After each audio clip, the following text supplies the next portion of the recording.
Hi കൂട്ടുകാരെ, നമസ്കാരം. അപ്പോൾ ഇന്ന് ഞാൻ വന്നിരിക്കുന്നത് പച്ചച്ചീര വെച്ചിട്ട് ഒരു തോരൻ ഉണ്ടാക്കി കാണിക്കാനാണ്. അപ്പോൾ പച്ചച്ചീരയുടെ ഗുണങ്ങൾ എല്ലാവർക്കും അറിയാമല്ലോ അല്ലേ. ചുവന്ന ചീരയേക്കാളും ഒരുപാട് ഗുണങ്ങളുള്ളത് പച്ചച്ചീരയ്ക്കാണ്. ആൻറ്റി ഓക്സിഡൻറ്റ് ധാരാളം അടങ്ങിയിട്ടുണ്ട്. മാത്രമല്ല നാരുകൾ അടങ്ങിയിട്ടുള്ളതാണ്.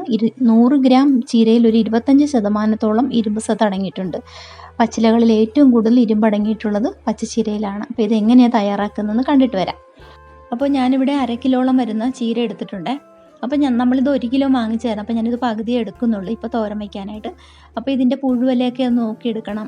പച്ചിലയാകുമ്പോഴത്തേക്ക് ഈ പച്ച പുഴുക്കളൊക്കെ ഇരുന്ന് അറിയത്തില്ല. അപ്പോൾ അതൊക്കെ ഒന്ന് നോക്കി നന്നായിട്ട് ക്ലീൻ ചെയ്ത് ഒന്ന് അരിഞ്ഞെടുക്കാം. അപ്പോൾ ഞാൻ ചീരയെല്ലാം കഴുകി നന്നായിട്ട് അരിഞ്ഞൊക്കെ എടുത്തിട്ടുണ്ട്.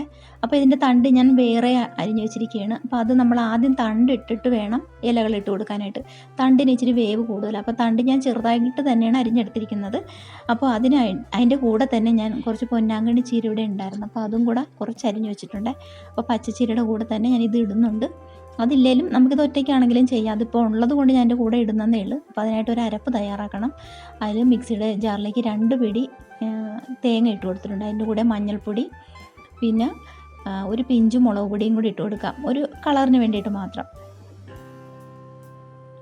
പിന്നെ നമ്മുടെ ജീരകം, ചെറിയ ജീരകമില്ലേ, അപ്പോൾ അതും കൂടെ ഒരു 1/4 ടീസ്പൂൺ മതി. അതും കൂടെ ഇട്ടിട്ട് ഒരു 2-3 ചെറിയ ഉള്ളിയും കൂടെ ഇട്ട് നമുക്കിതൊന്ന് ചതച്ചെടുത്തേണ്ടി വരണം. അതിനുശേഷം നമുക്ക് തോരനുണ്ടാക്കാം. അപ്പോൾ അതിനായിട്ട് ഞാനിവിടെ ഒരു പാൻ അടുപ്പത്ത് വെച്ചിട്ടുണ്ട്. നാടൻ റെസിപ്പി ആയതുകൊണ്ട് വെളിച്ചെണ്ണ തന്നെയാണ് ചേർക്കുന്നത്. എണ്ണ ചൂടായി കഴിയുമ്പോൾ അതിലേക്ക് കടുക് ഇട്ട് കൊടുക്കാം.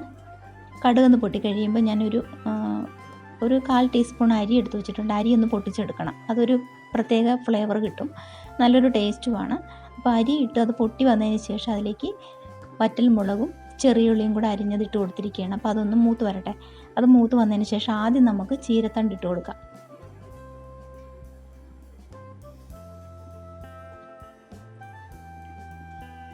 അപ്പോൾ ഞാൻ ചീരത്തണ്ട് അതിലേക്ക് ഇട്ട് കൊടുത്തിട്ടുണ്ട്. അതൊന്ന് വാടി വരട്ടെ. അതിന് ശേഷം നമുക്ക് ഇലകൾ ഇട്ട് കൊടുക്കാം. അപ്പോൾ ചീരയുടെ മൂത്ത തണ്ട് നമ്മൾ ഇതിന് ഉപയോഗിക്കത്തില്ല, അത് ചകിരി പോലെ ഇരിക്കും. അപ്പോൾ അതിൻ്റെ ഇളത്ത തണ്ട് നമ്മൾ അരിഞ്ഞെടുത്താൽ മതി. അപ്പോൾ തണ്ടിന് അല്പം ഉപ്പ് ഞാൻ ചേർത്ത് കൊടുത്തിട്ടുണ്ട്. ഇലകൾ ചേർത്തിട്ട് നമ്മൾ പിന്നീട് ചേർക്കുന്നുണ്ട്. ഇനി ഇത് വേകുന്നതിനായിട്ട് നമുക്കൊന്ന് അടച്ചു വയ്ക്കാം. അപ്പോൾ തണ്ട് ഏകദേശം ഒന്ന് വെന്ത് വന്നിട്ടുണ്ട്. ഇനി ഇതിൻ്റെ കൂടെ തന്നെ നമുക്ക് ഇലകളും കൂടെ ചേർത്ത് കൊടുക്കാം. അപ്പോൾ പൊന്നാങ്കണ്ണി ചീര എന്ന് പറഞ്ഞത് നമ്മുടെ വീട്ടിലുള്ളത് കൊണ്ട് ഞാൻ കുറച്ച് ഇല അതിൽ നിന്നും കൂടെ എടുത്തതാണ്.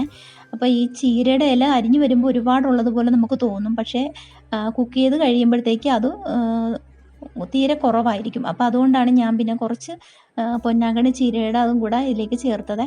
അപ്പോൾ നമ്മൾ ഈ സമയത്ത് ഈ ഇലകളുടെ തോരനൊക്കെ കഴിക്കേണ്ട ഒരു സമയമല്ലേ. അപ്പോൾ അതുകൊണ്ടാണ് ഞാൻ പൊന്നാങ്കണ്ണി ചീര എന്ന് പറഞ്ഞാൽ നമ്മുടെ കണ്ണിന് കാഴ്ചശക്തിക്കൊക്കെ വളരെ നല്ലതാണ്. അപ്പോൾ അതും കൂടെ ഇതിലേക്ക് ഞാൻ ചേർത്തതേ ഉള്ളൂ.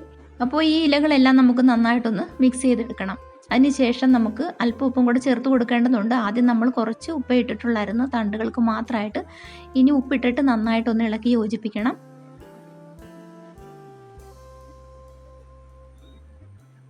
അപ്പോൾ നമ്മളിത് ആവിയിലാണ് ഇത് വേവിച്ചെടുക്കുന്നത്, നമ്മൾ വെള്ളമൊന്നും ആഡ് ചെയ്യുന്നില്ല. അപ്പോൾ നമുക്കിനി ഇതിലേക്ക് അരപ്പും കൂടെ ചേർത്തിട്ട് വേണം അടച്ചു വെച്ചിട്ട് വേവിച്ചെടുക്കാനായിട്ട്.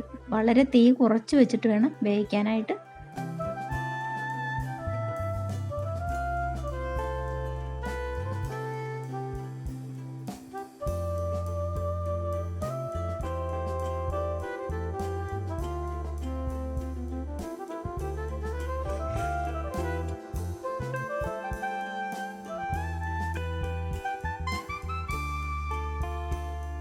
അപ്പോൾ അത് ഞാൻ ചതച്ച് വെച്ചിരുന്ന അരപ്പും കൂടെ ചീരയിലേക്ക് ചേർത്തിട്ടുണ്ട്.